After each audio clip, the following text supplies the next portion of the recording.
I would like to go ahead and just introduce myself my name is Mayon. I am a programmer for the Jacksonville Film Festival. And I have three very special guests whose films will be screening in our Best of Jacksonville block this weekend at the Jacksonville Film Festival.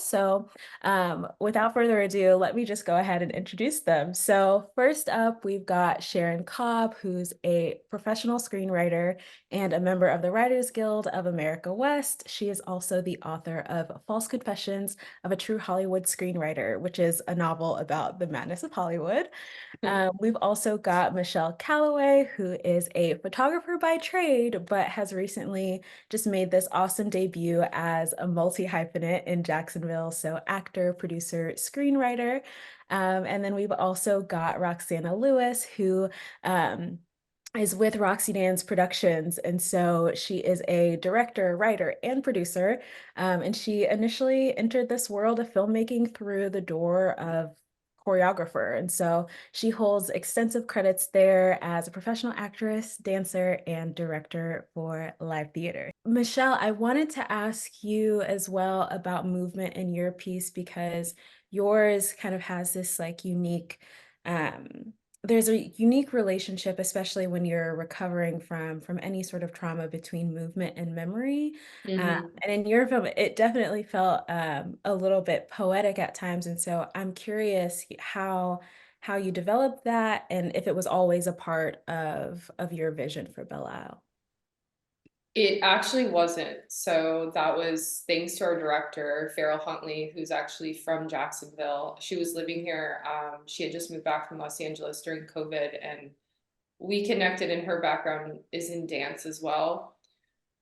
When I wrote the film, one of the contrasting themes was this contrast between this hard and softness of character, masculine and feminine, the boxing versus the dance. So that's where I was exploring these contrasts. And so from a visual standpoint, that's why I wrote the boxing and the dance into the screenplay. I wanted to see that tension between the two.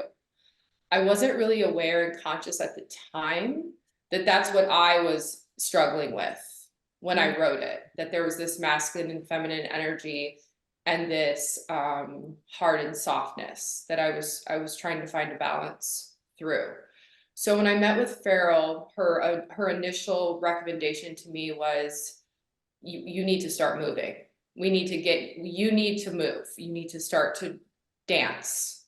And I have no background in dance. So that was quite interesting. And I have no background in boxing. And so I actually had to learn to box. I took boxing classes and I took somatic movement classes with Rebecca Levy of the Jacksonville Dance Theater. And we connected and we did just basic improvisational movement. And a lot of it was auditory. So she was moving me through movement. And it was really difficult because the boxing to me, I was always excited because that was a release of energy that I was comfortable doing as a physical movement. The the somatic movement was where all of my blocks were, like Roxana touched on. And so I was actually processing while I was preparing. And Mhm. so I didn't really understand the scope of what that meant. Farrell had enough understanding of it that she knew that that's what Michelle as me needed in order to prepare for Jessica, the character. So getting to the actual filming aspect and the editing portion, I was never sure if the dance was going to be an actual consciousness throughout the film or if it was going to be this sort of dream memory recall concept that wasn't really decided until the edit. And so Farrell was the one who brought in the theme of EMDR therapy, which is using the light and the eye movement. And so her creative input was every time that you see this sort of light shine on the screen, she's recalling a memory, she's going back.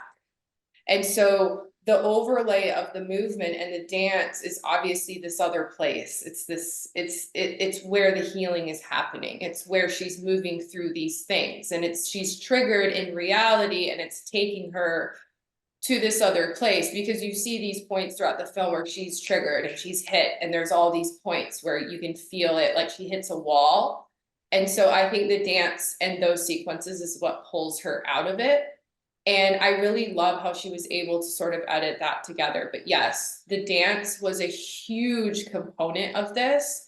And I have subsequently continued to do somatic movement after the film. And I recommend it to anyone who is attempting to move through trauma in any way, shape, or form. Talk therapy is something that's been incredible for me, but there is something about moving your body, because trauma is stored in the body, and this I learned because I made this film. It has to be, moved, and it has to be processed, and it's one of the best things I've ever done for myself. So Belle Isle was a gift that I didn't know that I was going to get. Gosh. Michelle, I don't want to cry today. I don't want to cry today. I You might can need to, but cry, you can cry.